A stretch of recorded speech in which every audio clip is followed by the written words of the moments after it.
পর্যায়ে গিয়ে কিভাবে প্রকাশিত হয়, কিভাবে এটা ইমপ্লিমেন্টেড হয় জানার কোনো সুযোগ থাকে না আমাদের।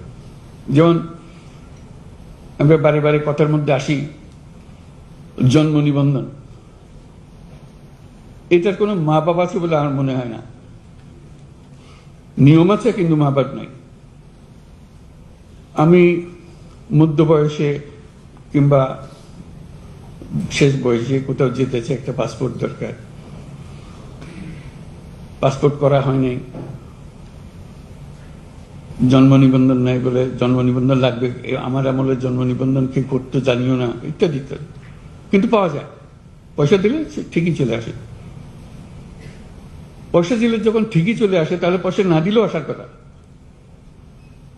এই সিস্টেমটা আমরা করতে পারছি না কেন? এটা তো একজন নাগরিকের অবশ্য প্রাপ্য, আমার জন্ম সনদ। সরকার ব্যবস্থা করতে পারে নাই বলে অজুহাত দিয়ে তো চলবে না, নিশ্চয়ই ব্যবস্থা আছে, কিছু একটা করতে হবে। ওই যে বললাম, যে টাকা দিলে করে দিতে পারে সেটা সরকার কেন পারবে না? কাজে আমাদেরকে সেই ব্যবস্থা করতে হবে। জন্ম সনদ তার প্রাপ্য যে কোনো সময় যে বয়সে চায় তাকে দেবার ব্যবস্থা করতে হবে।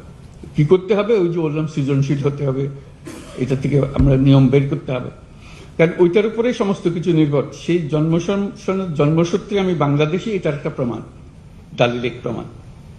এই দলিল দিয়ে আমি ভবিষ্যতে যা কিছু করি। ওইটা না হলে এনআইডি পাওয়া যাচ্ছে না, এনআইডি না হলে পাসপোর্ট পাওয়া যাচ্ছে না, সব আটকে গেল সবকিছু। আমরা বলছি যে এটা সবার একই সঙ্গে তার সমস্ত কিছু হতে হবে। যদি আমার জন্ম সনদ থেকে থাকে তাহলে আমি এনআইডি পাবো। এগুলো এখন অনলাইন পাওয়ার কথা, আমরা অনলাইন পাচ্ছি কিনা? পাসপোর্ট অনলাইন, এখন ই পাসপোর্ট হচ্ছে কিনা? এখনো দেখি ওই এমআরপি করছে। কেন হচ্ছে? আইন তো আছে। আমি বলছি রাতারাতি সব হয়ে গেছে, এটাও আমি আশা করি না। শুরু তো করতে হবে, সে কথার কাজটা কর যে আমার এখানে আমার জেলাতে এমআরপি আর হবে না, এখানে সব ই পাসপোর্টের